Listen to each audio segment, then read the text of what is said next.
Baiklah, Assalamualaikum warahmatullahi wabarakatuh. Sobat-sobat calon guru, selamat datang di channel Calon Guru. Sobat semuanya, seiring dengan jadwal sekarang, bagi teman-teman yang sedang menantikan pengumuman kelulusan P3K 2023, setelah kita dinyatakan lulus P3K, entah itu lulus P3K guru, lulus P3K teknis, maupun juga lulus P3K tenaga kesehatan. Langkah setelah kita dinyatakan lulus seleksi itu kan kita melakukan pemberkasan atau pengisian DRH untuk usul penetapan nomor induk P3K. Nah, berikutnya di sini nanti kalau misalkan kita menurut jadwal ya, ini nanti akan dilaksanakan yaitu sehari selang pengumuman hari terakhir ya, yaitu tanggal 15 itu kita pengumuman kan. Kemudian tanggal 16-nya kita sudah mulai memasuki jadwal untuk pengisian DRH NI P3K. Nah, untuk persiapan itu nanti, nah di sini saya sudah menghadirkan salah satu rekan saya yang mana nanti akan berbagi pengalaman tentang bagaimanakah pengalaman beliau ketika melakukan pemberkasan untuk NIP3K mulai dari awal sampai akhir hingga lancar dan sekarang sudah bertugas ya untuk menjadi seorang ASN P3K guru. Dan tentunya nanti kita berharap dari apa yang disampaikan oleh kawan kita ini nanti akan bisa bermanfaat bagi teman-teman yang akan melaksanakan pemberkasan ya dari tahun ini maupun juga di tahun-tahun yang akan datang. Baiklah, sebelumnya di sini kita akan perkenalkan dan sapa dulu ya salah satu kawan kita yaitu Mas Irwan Zumala. Bagaimana Mas kabarnya untuk malam hari ini? Untuk malam hari ini kabarnya baik, alhamdulillah. Alhamdulillah ya. Kemudian untuk saat ini sudah mulai bertugas menjadi ASN P3K Mas ya? Ya sudah, alhamdulillah pada angkatan tahun 2022 saya sudah diterima menjadi ASN P3K guru. Ya, alhamdulillah rabbil alamin. Dan tentunya kalau misalkan kita melihat pada Kemenpan RB dan juga peraturan presiden terkait tentang P3K, itu seluruh hak kita sebagai seorang P3K itu sama persis dengan yang sering kita bahas di channel ini Mas ya, terkait tentang gaji, tunjangan, anak istri dan lain sebagainya. Memang seperti itu Mas ya? Ya, iya betul. Untuk masalah tunjangan ya, untuk P3K ya alhamdulillah sama dengan PNS. Hanya saja kita sama-sama ASN, namanya aja P3K. Ya, dan itu merupakan sebuah langkah strategis dari pemerintah yang mana untuk pengadaan P3K itu kan ada dua tujuan utama yang ingin dicapai. Yang pertama untuk mengangkat teman-teman guru honorer dan juga tenaga honorer. Kemudian yang kedua itu untuk mengisi yaitu kekurangan guru gitu ya. Nah, selanjutnya gini Mas Irwan Zumala. Di sini kan kita intinya itu akan berbagi pengalaman kan kepada kawan-kawan kita yang ada di luar sana terkait tentang pemberkasan yang dulunya pernah dialami oleh Mas Irwan Zumala bersama dengan kawan-kawan seangkatan yang ada di instansi kita itu. Nah, di sini nanti kita akan bertanya nih terkait tentang pengalaman ketika melakukan pemberkasan itu seperti apa sih gitu ya. Nah, di sini kalau misalkan kita lihat ya pada buku panduan pengisian DRH dan juga pemberkasan dan juga kita masih punya track record tentang akun SCSN yang mana di sana itu berisikan jenis-jenis dokumen yang diupload. Itu kan ada syarat ketentuan jenis dokumen, kemudian juga ada dokumen yang kita cari itu pada instansi-instansi terkait gitu ya. Nah, di sini dari pengalaman Mas Irwan Zumala ini untuk mencari berkas itu ya, ini kita mulai dari pencarian berkas dulu nih. Nah, di dalam pengisian DRH itu kan ada berkas-berkas yang wajib kita cari gitu ya. Yang pertama, untuk surat pernyataan 5 poin itu ya. Nah, untuk surat pernyataan 5 poin itu kan untuk CPNS dan juga P3K itu kan berbeda kan. Kalau misalkan CPNS itu berdasarkan dari peraturan BKN nomor 14 tahun 2018. Kemudian untuk yang P3K itu berdasarkan dari peraturan BKN nomor 1 tahun 2019. Nah, untuk surat pernyataan 5 poin itu kita mendapatkan template-nya itu dari mana Mas dulu kita mengacunya itu untuk diisi? Untuk surat pernyataan 5 poin itu pada kolom SSC ASN sudah tersedia. Yang hanya kita butuhkan untuk mempercepat itu adalah mencari tentang apa itu surat surat sehat dari rumah sakit RSUD, surat anti narkoba dan lain-lain, surat dari Polres. Langkah pertama yang kita cari adalah itu dulu, karena itu membutuhkan antrian yang sangat panjang. Kalau zaman saya dulu itu untuk 23 saya kurang tahu, makanya kita usahakan untuk surat-surat yang lain kita cari, tapi yang lebih diutamakan adalah surat sehat dan surat karena itu mencarinya lama. Iya. Karena banyak antrian juga gitu ya. Jadi intinya untuk yang surat pernyataan 5 poin itu nanti ada template-nya pada akun SSC ASN gitu ya. Kalau misalkan saya cek di sini, ini memang ada untuk template surat pernyataan dapat diunduh di sini. Itu adalah di SSC ASN, ini kita bisa unduh. Kemudian diutamakan untuk mencari berkas-berkas yang lain gitu ya. Oh ya, untuk berkas yang lain nih, yaitu untuk SKCK. SKCK itu nanti wajib kita upload itu dalam bentuk file asli ya, yaitu scan asli. Kemudian untuk SKCK, surat keterangan catatan kepolisian, ini kita mencarinya itu di mana? Apakah di Polsek ataukah harus di Polres atau di Polda, Mas, dulu itu? Untuk P3K SCASN, untuk P3K pada tahun saya dulu itu mencarinya ke Polres. Dan untuk kalau tidak salah kemarin pas foto 4x6, terus fotokopi KTP dibawa ke sana, kita mencari di situ, nanti harus antri lama.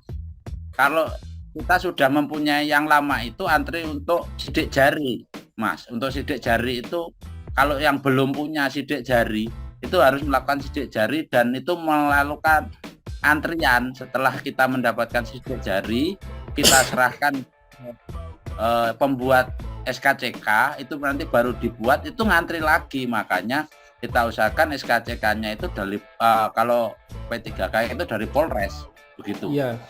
Memang kalau misalkan kita cermati dari pengumuman instansi kita, dan saya rasa untuk pengumuman dari beberapa instansi yang saat ini sudah pengumuman, itu untuk surat keterangan catatan kepolisian untuk keperluan pengangkatan P3K itu memang harus dicari di level Polres, Mas ya. Jadi nggak di Polsek gitu ya. Polres, bukan dari Polsek atau Polda. Iya. Kemudian untuk ini kita tegaskan lagi ya, untuk pencarian berkas SKCK itu adalah dari kepolisian resort atau Polres, yang biasanya kalau misalkan di kabupaten itu kan di kabupaten ya Polres. Kalau misalkan di Kota Madya itu biasanya namanya Polresta gitu ya, Mas ya. Kemudian untuk syarat pencariannya itu kita membawa fotokopi KTP sama pas foto 4x6 sampai itu ya. Ya. Kemudian kalau misalkan yang sudah punya SKCK yang lama misalkan ya, ini apakah buat baru ataukah bagaimana? Misalkan dulu ketika saya melakukan pendaftaran P3K itu kan saya punya SKCK nih. Nah kemudian untuk peruntukannya itu kan untuk pendaftaran P3K. Nah sekarang ini kan untuk pemberkasan itu peruntukannya beda nih, yaitu peruntukannya itu untuk pengangkatan P3K. Itu apakah kalau sudah punya itu membuat baru ataukah mengganti tujuan peruntukan atau gimana, Mas? Ya, kita yang utamanya kita yang diminta dari instansi itu nanti kan apa untuk judulnya di SKCK itu apa diminta di instansi itu sudah ditentukan biasanya dari instansi yang membutuhkan itu. Terus kalau kita sudah punya, secara otomatis kita sudah mempunyai sidik jari. Nah itu tinggal kita, kalau sudah itu kita tinggal menyerahkan sidik jari itu ke pihak pembuat SKCK. Kita tidak usah harus sidik jari lagi begitu. Oh gitu ya. Berarti itu ada sedikit kemudahan ya kalau misalkan kita itu dulunya sudah memiliki gitulah ya, antara yang sudah punya atau mungkin juga yang baru. Dan tentunya untuk peruntukannya itu nanti beda. Untuk dulu ketika pendaftaran kan untuk pendaftaran P3K kan, untuk sekarang itu untuk pengangkatan. Dan seluruh informasi mulai dari peruntukan, kemudian penanggalan dan lain sebagainya itu selalu mengacu pada instansinya masing-masing gitu, Mas ya. Dikarenakan masing-masing instansi itu kan tentunya memiliki perbedaan gitu ya. Ya, betul. Betul sekali ya kayak gitu.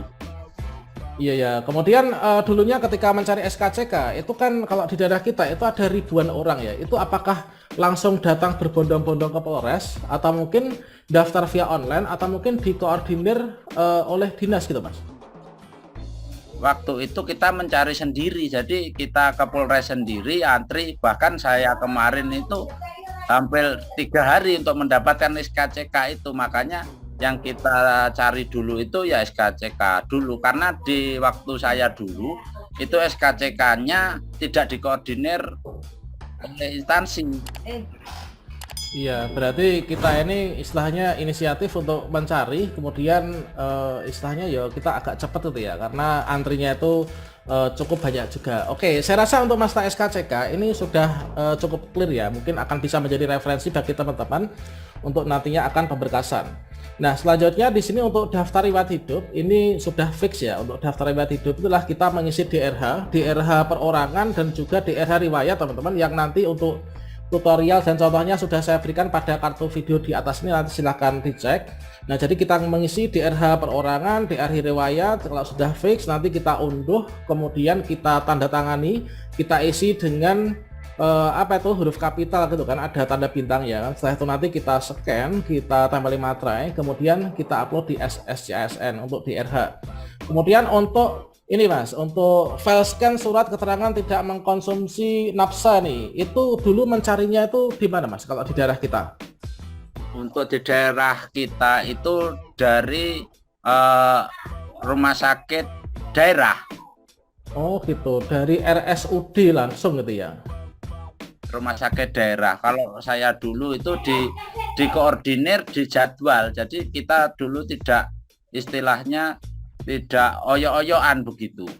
Iya, jadi dijadwal. Untuk surat keterangan bebas nafsa itu kan ada beberapa item yang harus diperiksa gitu ya untuk kebebasannya. Kemudian untuk surat keterangan sehat jasmani dan rohani itu mendapatkannya di RSUD atau mungkin di puskesmas atau di klinik Mas dulu. Untuk surat kesehatan jasmani itu sama juga dengan nafsa tadi di RSUD daerah. Kalau saya dulu itu kan nanti sehat jasmani, nafsa itu jadi satu. Iya, betul. Itu memang ada 3 kayaknya, yaitu surat keterangan sehat jasmani, surat keterangan sehat rohani, kemudian surat bebas nafsa itu jadi satu paket, diperoleh dari RSUD dan itu dikoordinir, dijadwal oleh Dinas Pendidikan seperti itu Mas ya? Ya, dijadwal, waktu itu dijadwal. Jadi tidak berjubel-jubel di situ.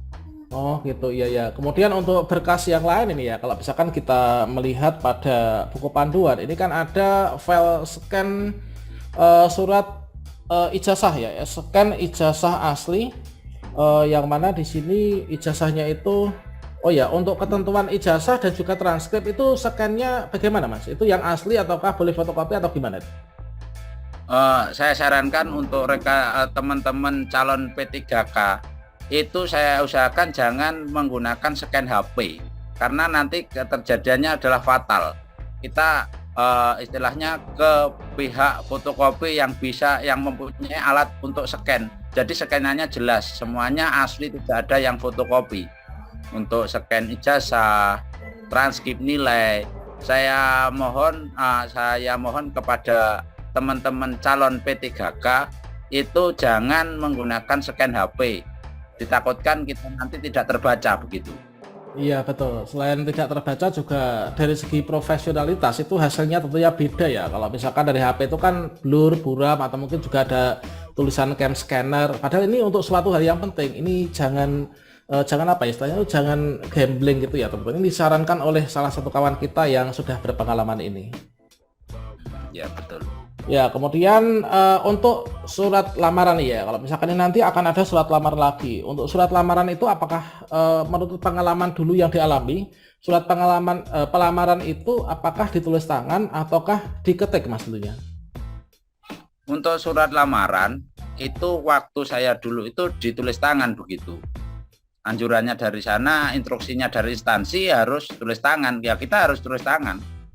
Oh iya ya, harus ditulis tangan, kemudian dibubuhi dengan matre gitu ya. Dengan matre, kalau dulu belum ada ya. Ya kalau dulu materai biasa kan begitu. Kalau sekarang permintaan dari instansi bagaimana begitu? Iya, nanti pokoknya itu semua itu mengacu pada permintaan dari instansi masing-masing. Termasuk juga sobat-sobat semuanya. Nah, di sini saya menghadirkan salah satu rekan kita untuk berbagi pengalaman terkait dengan berkas-berkas yang akan nanti diupload, mencarinya di mana. Itu bukan merupakan satu-satunya sumber informasi yang teman-teman dapat jadikan rujukan. Nah, sumber rujukan pertama, sumber rujukan yang utama itu adalah teman-teman mengacu pada instansi masing-masing. Itu mintanya seperti apa. Jadi seperti itu. Ini adalah sekedar untuk nanti bahan referensi saja gitu ya. Nah, kemudian untuk yang terakhir ini untuk berkas yang diupload itu kan sepertinya ada file pas foto ya. Nah, menurut Mas Irwan Sumala sendiri terkait tentang pas foto itu dulu pengalamannya bagaimana ketika berkasan itu? Untuk ketika pemberkasan juga kita waktu itu tidak menggunakan HP, pokoknya kita dari scan kita ke pihak yang berkompeten dalam scan. Untuk foto kita ya ke fotografer begitu, jadi kita jelas yang kita upload nanti karena itu file-file yang dibutuhkan di situ file-file penting semua mengacu pada nasib kita. Iya. Itu adalah jadi teman-teman di sini dari berbagai pengalaman yang disampaikan oleh Mas Irwan Sumala yang mana merupakan salah satu ASN P3K yang pernah mengalami pemberkasan di periode sebelumnya dan saat ini sudah sukses menjadi ASN P3K. Ini kalau misalkan kita rangkum itu adalah untuk yang pertama surat pernyataan 5 poin. Itu mencarinya dari mana? Itu adalah kita nanti akan mendapatkan link khusus pada akun SSCSN, khususnya pada bagian surat pernyataan 5 poin. Kita unduh, kemudian nanti kita isi, kemudian kita print, kita tanda tangan, kemudian ditaruh materai, kemudian kita upload. Kemudian untuk yang SKCK itu kita mencarinya di Polres, jadi bukan di Polsek ya. Kemudian untuk DRH kita ngisi daerah perorangan dan juga riwayat yang ada di SSCSN, kemudian hasilnya kita print, kita jadikan satu gitu ya. Kemudian untuk surat keterangan bebas nafsa, surat keterangan sehat jasmani, rohani itu adalah kita dapatkan dari RSUD. Dan itu merupakan satu paket untuk pencarian itu.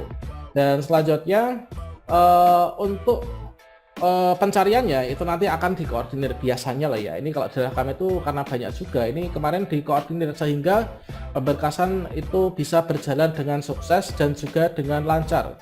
Kemudian untuk foto itu kita fotonya jangan pakai HP atau mungkin juga jangan editan. Kita fotonya datang ke studio foto, kita bilang ke petugas fotografernya, yaitu bahwa kita akan foto dengan kualitas terbaik. Kemudian untuk ketentuannya adalah tentunya kita mengacu pada instansi masing-masing, entah itu pakai kerudung hitam, kemudian baju putih atau pakai jas atau apa, itu kita mengacu pada instansi masing-masing. Kemudian seperti yang tadi disarankan oleh Mas Irwan Sumala, ini adalah untuk scan ya. Untuk scan itu kita jangan pakai scan dari aplikasi HP, tapi pakai mesin scanner. Kita kalau misalkan nggak punya mesin scanner nih ya, kita bisa datang ke jasa scanner atau mungkin warnet atau mungkin juga ke fotokopi yang bisa men-scan dari berkas-berkas ini, dikarenakan itu merupakan sangat penting sekali. Kemudian ini Mas, untuk tempat pencarian berkas ini sudah fix, sudah bagus. Kemudian untuk prosedur pencarian juga sudah. Nah, selanjutnya untuk ketentuan peruntukan, penanggalan dan penanggalan berkas itu kan juga mengacu pada instansi masing-masing ya. Iya betul sekali. Jadi permintaan dari instansi masing-masing itu bagaimana ya di situ nanti kalau kita dulu itu sudah ditentukan untuk mempermudah. Kita dulu itu buat grup WA atau grup apa untuk mempermudahkan kita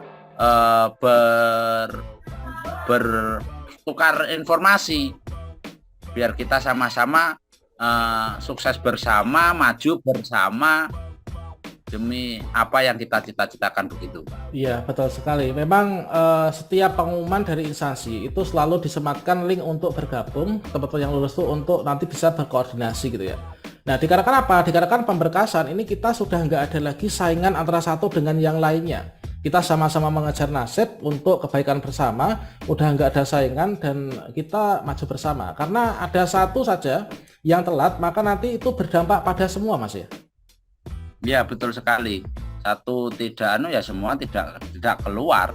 Jadi kita semua tidak ada istilahnya saling menjatuhkan di situ. Kita semua saling membantu bagaimana agar suksesnya kita sukses bersama, menerima SK bersama-sama, bersorak gembira bersama-sama, begitu. Oh iya, oke. Baiklah Mas Irwan Sumala, terima kasih atas tadi telah berbagi pengalaman kepada teman-teman yang akan menghadapi pemberkasan ini. Mungkin sebelum kita tutup sesi ini ada pesan-pesan dari Mas Irwan Sumala kepada junior-junior kita yang akan pemberkasan, Mas. Kalau saya istilah junior tidak ada, Mas, untuk masalah junior dan tidak. Untuk masalah keilmuan kita semua sama. Kita semua adalah ASN, hanya saja saya lebih dulu teman-teman yang akan melakukan pemberkasan semoga sukses selalu, sehat selalu, dapat lindungan dari Tuhan Yang Maha Esa. Cukup sekian, Mas Mardiadi. Oke. Makasih Mas Irwan Sumala atas berbagi pengalamannya. Baiklah sobat semuanya, untuk sesi 1 kita cukupkan segini dulu dan terima kasih ya sobat semuanya.